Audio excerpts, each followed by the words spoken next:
So eto na nga, mga sangkay, viral na ngayon itong nangyaring pasabog ni Pangulong Bongbong Marcos at pinag-uusapan po ngayon sa buong bansa.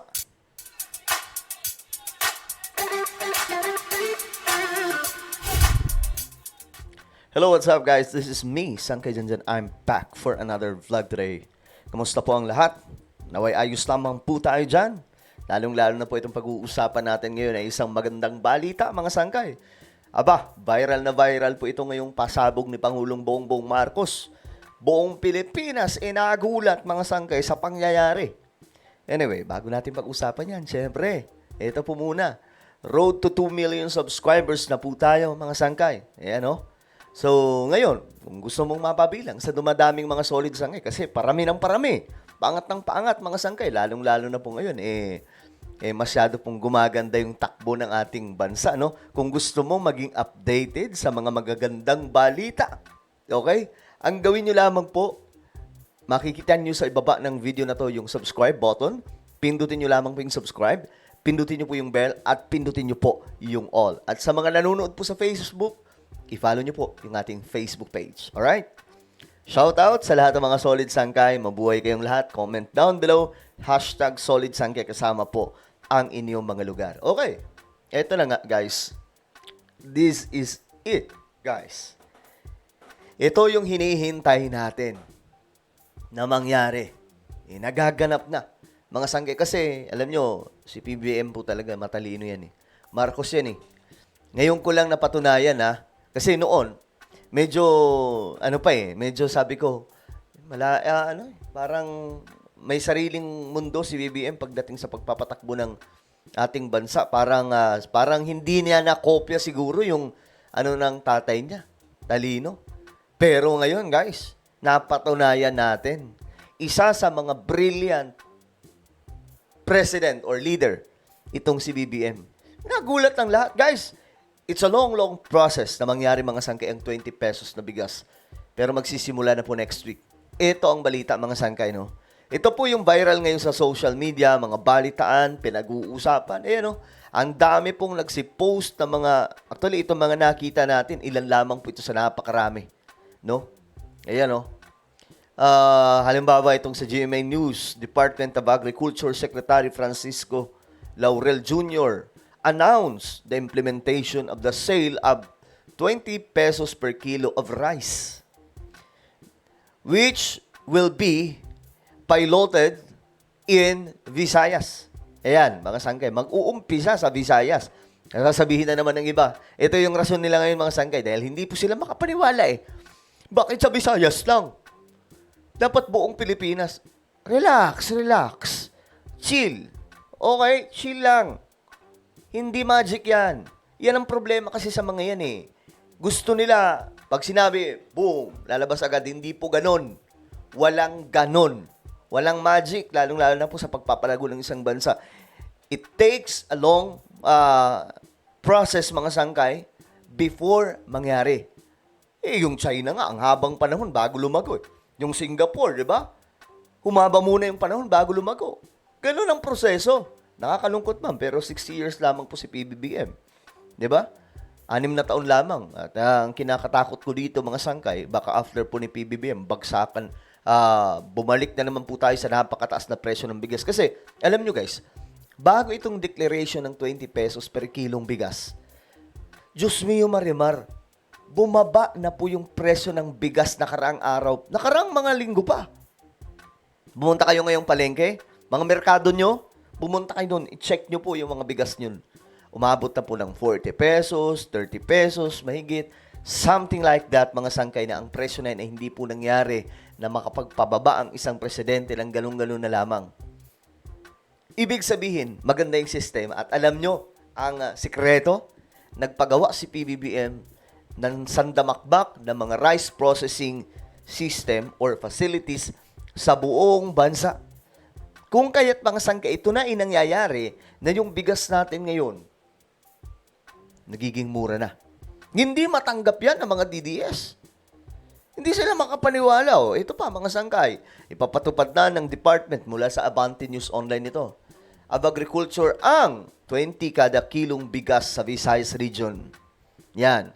Ito ay inanunsyo ni Department of Agriculture Secretary Francisco Laurel Jr. matapos ang isinagawang pagpupulong kasama si Pangulong Ferdinand Marcos Jr. At 12 gobernador mula sa Visayas na ginanap sa Cebu Provincial Capital ngayong Miyerkules. Alam nyo guys, hindi na po ako nagtataka kung bakit solid yung mga politicians kay PBBM. It's not about money guys, kasi yung iba dyan, corrupt daw si BBM. Guys, ito lang kung corrupt si BBM, bakit tayo nakakapagbayad ng utang? Bakit tayo nakakapagbayad ng utang? Bakit ang daming project? 'Di ba? Hindi na kailangan mangurap ni PBBM. Diyos mio Marimar, alam nyo ba yung Marcos Wealth? 'Di ba? Yung Marcos Wealth pa lang, talaga nga namang hindi na maarok ng utak natin kung gaano kayaman yung mga yan, yung mga Marcos. Dahil sa Marcos Wealth ni Ferdinand E. Marcos, 'di ba? Ayan, mga sangkay, maraming mga gobernador ang nakipag-isa kay PBBM. Pinulong ni PBBM. Ito nga, question po yan ni VP Sara. Sabi niya, bakit sila nagpulong? Mayroon daw atang milagrong gagawin. Ito talaga, may milagro talagang gagawin. Pabababain na yung presyo ng bigas. Bakit nagpulong? Natural, mga gobernador. Sila naman nagpapatakbo sa mga probinsya Anong gusto nyo? Yung kamiting ni PBBM? Mga PDP laban? Hindi naman po pwede yun. Kung sino yung mga nakaupong governor, sila ang magpapatupad niyan sa buong Visayas. Natural. Yun ang miniting ni PBBM. Diyos mio, Marimar. Utak ba? Utak. Ayan. Agriculture Secretary. Ito mula sa Newswatch Plus Online. Ayan mga sangkay. Binalita dan. Grabe. This is it, guys. Ito po yung hinihintay natin. 'Di ba? Yung mga bumoto kay PBBM, eto na yun. Ayan President Ferdinand Marcos Jr. visited the Cebu Provincial Capital on Wednesday to meet with the Visayas governors to discuss the initial implementation of his campaign promise of lowering the price of rice to 20 pesos per kilo. Di ba? Alam nyo guys, it's a long process guys bago mangyari. Sabi ko nga, alam nyo si BBM, ibang klase. Hindi ako makapaniwala na mangyayari yun. Bakit? Imposible yun Alam naman po natin yung bigas, andun na po nasa tawag dito, 70. 60 pesos pala. Pababa. 60 plus, tapos bababa. Ganun po ang nangyayari. Pero, bakit nangyari ito mga sangkay na pababa ang presyo ng bigas? Ako, hindi na nga ako masyadong sa 20 pesos. Masaya na ako sa 40 pesos, 30 pesos na bigas. Kasi dito mga sangkay, sobrang mura na ng bigas kahit hindi 20 pesos.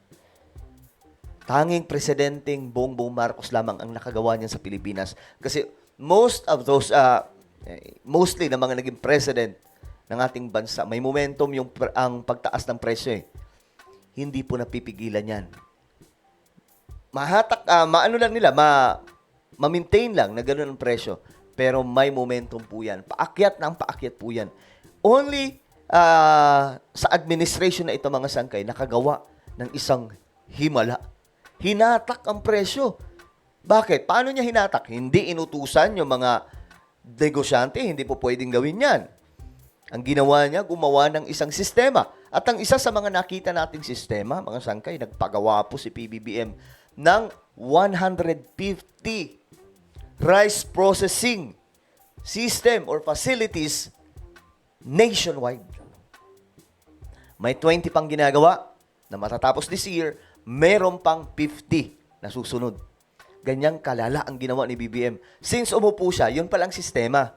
Kasi para yung mga magsasaka, yung kanilang mga ani, lalong-lalo na po yung palay, diretso na po doon sa mga rice processing facilities. Hindi na sila mahihirapan. Tapos may farm-to-market road na. Grabing ginawa ni BBM. Grabe yung proseso. Hindi ko alam, matalino talaga. Pag Marcos matalino. Tapos, ngayon, sabi ni BBM, isa pa sa nakita niyang problema, nakaraan, sabi niya, ang problema din natin pala yung pagde-deliver ng palay. So, paano yan? Bili tayo ng truck. Lahat ng mga processing facilities sa iba't ibang bansa, sa iba't ibang lugar ng ating bansa, kailangan may mga truck. Para yung mga produkto ng mga magsasaka, yung palay, pag dinala na po sa processing system, hindi po sila mahihirapan kasi may truck na.